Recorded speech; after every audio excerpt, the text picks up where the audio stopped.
Okay, so நாங்கள் பார்ப்போம். இது வந்து உங்களுக்கு மெக்கானிக்ஸ் போய் கொண்டு இருக்குது. டோட்டலாக இது வந்து 6வது ப்ராக்டிக்கல்ரா. ஒன்றுமில்லை, நீங்கள் ஏற்கனவே லைக் ஓஎல்ல இது படிச்சிருக்கிறீங்க. திருப்பம் ரிலேட்டட் தான், மொமெண்ட் ரிலேட்டட் தான். இது வந்து நீங்கள் ஓஎல்லே படிச்சிட்டீங்க, அதிலேயே கணக்கு செஞ்சிட்டீங்க.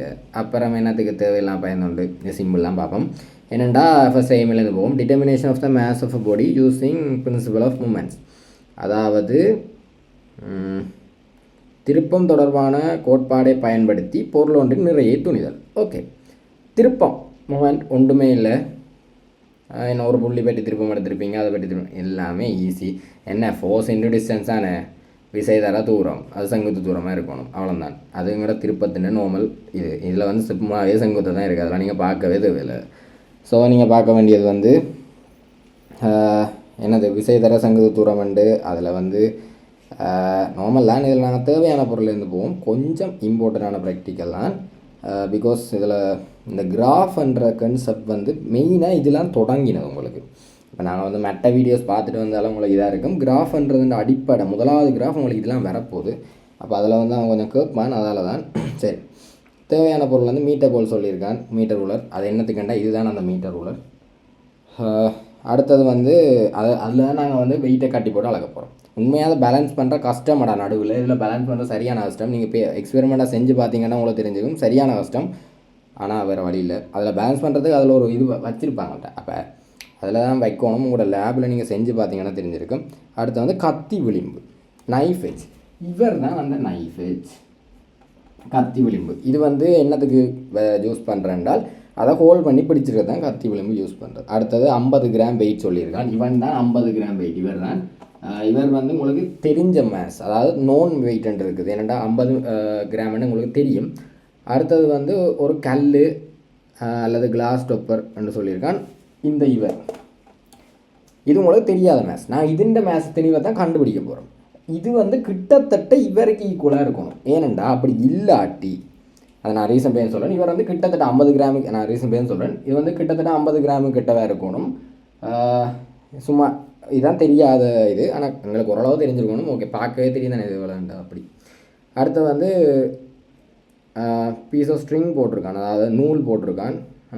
அதுக்கு பேருந்து மரக்குத்தி, அதாவது பிளாக் ஆஃப் ஃபுட். இவர் தான் அந்த பிளாக் ஆஃப் ஃபுட். இதுக்கும் யூசேஜ் இருக்குது. இதுக்கு என்ன யூசேஜ்னு இப்போ சொல்கிறேன். இது இல்லாட்டி இந்த கத்தி விளிம்பு பார்க்க என்ன மாதிரி கிடக்குது, சரி இது இல்லாமல் யோசிப்போம். கத்தி விளிம்பு பார்க்க என்ன மாதிரி கிடக்குது, இங்கே ஒரு பொருள் இங்கே ஒரு பொருள் ஏதோ தொங்குது. ஓகே, படம் கொண்டு வாடி இருக்கு.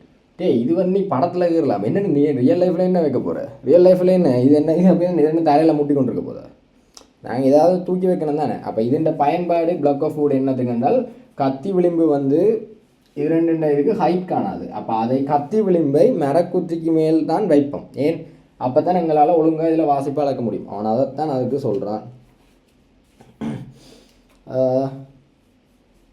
அதுக்கு விளக்கம் நீங்கள் எழுதணும். நைஃப் எட்ஜ், அதாவது இந்த கத்தி மொழி வந்து சரியான சின்னன். அதில் வந்து எங்களுக்கு திணிவே தொங்க விட முடியாது. அதில் மட்டும் திணிவே தொங்க விட முடியாதுன்ற மாதிரி தான் வரும். அதில் மட்டும் என்ன உங்களுக்கு எதிரி தானே இதுதான், அதான் நீங்கள் எழுதணும். அண்டு இதில் வந்து நாங்கள் ஈக்குவேஷனை பார்ப்போம். என்னடா இது எம்ஜி, இது எம்0ஜி, இதுக்கு நீங்கள் வையன் எடுங்க, இது எக்ஸ்என் எடுங்கோ. நாங்களுக்கு முதல்ல இது நீங்கள் கிராஃபையும் விளங்கப்படுத்திட்டு போகிறேன். எது சார்பு மாதிரி எது சாரா மாதிரி, இங்கே தான் அது தொடக்கமே. சார்பு மாதிரி சாரா மாதிரின்ற தொடக்கம். எப்போவுமே நான் சொன்னால் எக்ஸில் வை சார்ந்து இருக்க சாராதது எக்ஸ் தான். எக்ஸை வச்சு தான் நாங்கள் வைய அளப்போம். அப்போ எக்ஸ் வந்து சார்ந்திருக்கும், சாராமல் இருக்கும். அப்போ அதுதான் சாரா மாதிரி. இங்கே எக்ஸ் அவன் என்ன சொல்கிறான், எம்ஜி. இந்த எம்ன்றங்களுக்கு தெரியாத திணிவு. அப்போ தெரியாத திணிவுக்குத்தான் அவன் வந்து எக்ஸ் அளக்குறான். வடிவாக நோட் பண்ணணும். தெரியாத திணிவுக்கு எக்ஸ் அளக்குறான். அப்போ அதை வச்சுக்கொண்டு இதை மாற்ற போகிறான்.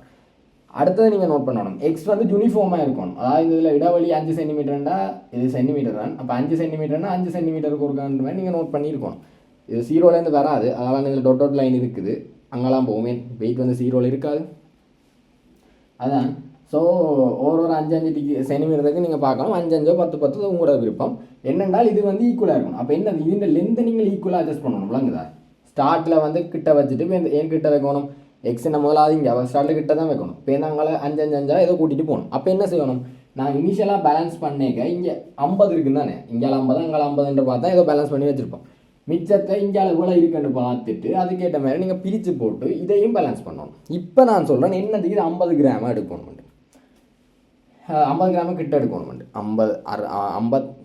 45லேருந்து 50 கிலோ எடுக்கணும். அதுக்கு ரீசன் என்னென்றால் இப்போ நீங்கள் இதை இங்கே தொங்க விட்டால் இது 50 கிராம்னா கிட்டத்தான் இருக்கும். சரி, இது ஒரு இது 50 கிராம் ஒரு 100 கிராம் வச்சா என்னது இதுன்ற பெருக்கம் சமனாகத்தான் இருக்கும். அப்போ இது 100 கிராம்னா என்னது, இது 100 கிராம்னா ஒரு 100 தராங்கன்னா 500, இதுனா 10 சென்டிமீட்டர் இருக்கணும். அப்போ இது நீங்கள் என்னது 5 சென்டிமீட்டர் வச்சு 10 சென்டிமீட்டர் வைக்க வேண்டியது வந்து. அப்போ அடுத்த 5 அளவுக்கு இது இன்னொரு பார்த்தோன்னா உங்களுக்கு இடம் காணாது, இடம் காணாது.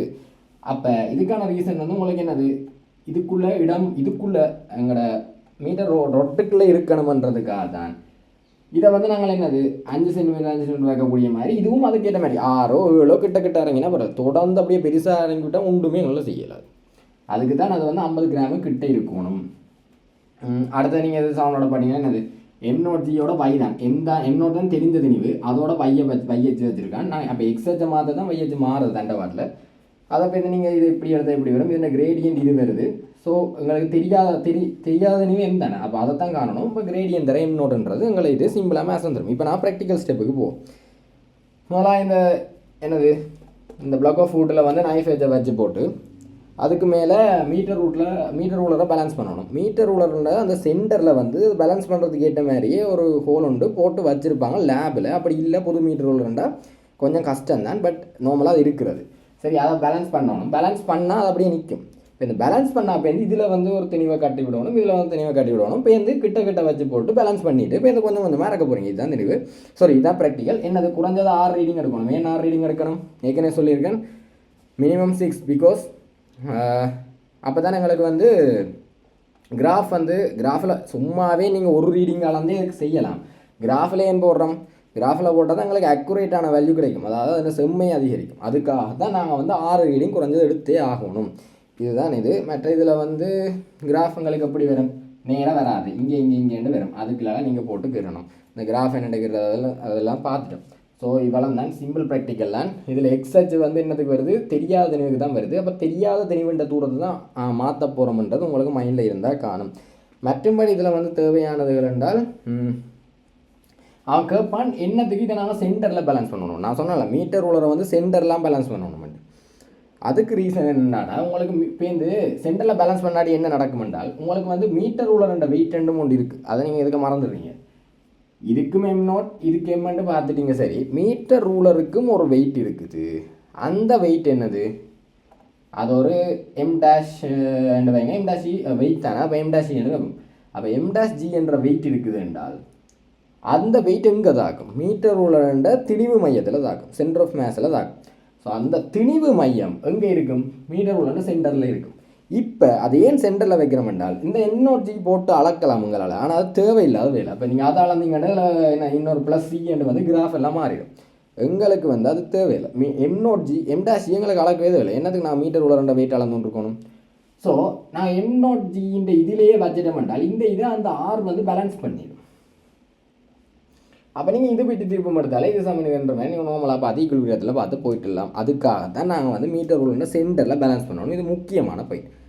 அடுத்த பாயிண்ட் பார்த்தீங்கன்னா நான் ஏற்கனவே சொல்லிப்போட்டேன் இந்த பிளாக் ஆஃப் ஃபுட் இது என்னத்துக்கு இருக்குன்னு சொல்லிப்போட்டேன். அதே மாதிரி இதே நான் 50 கிராமு கிட்ட இருக்கணும்னு சொல்லிப்போட்டேன். ஓகே, நாங்கள் பாஸ் போய் பார்ப்போம். உங்களுக்கு வந்து 2017ஆம் ஆண்டு இது வந்துருக்கு. கட்டாயம் செஞ்சு பாருங்கள், ட்ரை பண்ணி பாருங்கள். சிம்பிள் தான். இதில் விளங்குறதுக்கு ஒன்று மேலே நான் எல்லா விளக்கம் சொல்லிட்டேன். அது வந்து அதில் இருக்குதா, வேறு என்ன புதுசாக வந்திருக்கு, வேறு இதெல்லாம் நோட் பண்ணி பாருங்கள். நான் எல்லா விஷயம் கவனிட்டு பண்ணிஇல்லை, என்ன புதுசாக கேள்வி மாற்றலாம். பட் நார்மலாக கொமனாக தெரிய வேண்டியெல்லாம் சொல்லிவிட்டேன். மற்றது மாற்றலாம்னா என்ன ஜோசிச்சு எழுதக்கூடியதான் அவன் போட போகிறான். நீங்கள் ஜோசிச்சு எழுதினா சரி. இவ்வளோ தான் நோட் பண்ணி படிங்க பார்ப்போம்.